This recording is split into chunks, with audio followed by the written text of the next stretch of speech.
کۆنتڕۆلکردنەوەی گرێسپی لەلایەن هێزەکانی ڤۆلکان ئەلفۆرات و یاپەکەوە هەردوو ناوچەی کۆبانێ و جەزیرە بەیەکەوە بەسترانەوە. لێرەدا تورکیا بە پاساوی گۆڕینی دیموگرافی ناوچەکانی سەر سنوور لەلایەن هێزە کوردیەکانەوە هێزێکی زۆری ڕەوانی سنووری کلسی کردووە لەسەر سنووری جەرابلۆس کە ئەو شارە لە هەرسێ پێکاتی کورد و عەرەب و تورکمان پێک دێت و ناوچەی کۆبانێ و ئەفرین بەیەکەوە دەبەستێتەوە. یەکێتی ئەوروپا ئەم هەنگاوی تورکیا بەنەشتیاو دەزانێت و بەدژی کورد ناوی دەهێنێت. پرسیار ئەوە گەلۆ تورکیا ji tirsa Daişê artêşa xwe biriye ser sînoran lêbnerîna min ji tirsa Kurdan e ji ber ku Tirkiye ditirsa dewleta Kurdî were damezrandin. Lama ev destê Erdogan e ku dixwaze navçeyê kontrol bike. Ev jî binpêkir ne ji ber ku ew her tim hewl dide sînorên dibin desthelata xwe de derbas bike.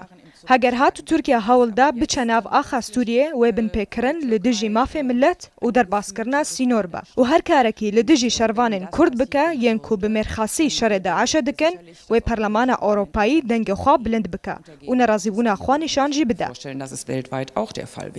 دکتۆر زۆما کە تایبەتە بە کێسی تورکیا لە پەرلەمانی یەکێتی ئەوروپا پێی وایە کە بارودۆخی ناوخۆی تورکیا لە دوای هەڵبژاردنەکانی پەرلەمانی ئەو وڵاتە کە هەدەبە بۆ یەکەمین جار توانی بەندی لە سەدادا تێپەڕێنێ کارەگەری لەسەر سیاسەتی دەرەوەی تورکیا دەکات.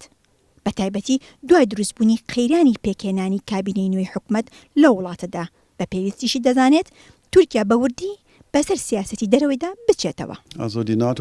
Di nav Amerîka û welatên Ewropa de hertim helwêsta NATO nehevgirtiye. Her wiha di nav welatên Ewropa de helwêstên cuda hene. Lewma helwêsta Tirkiye jî cuda ye. Ya metirsîdar ew e got Tirkiye bi awayekî veşartî alîkariya Daişê bike.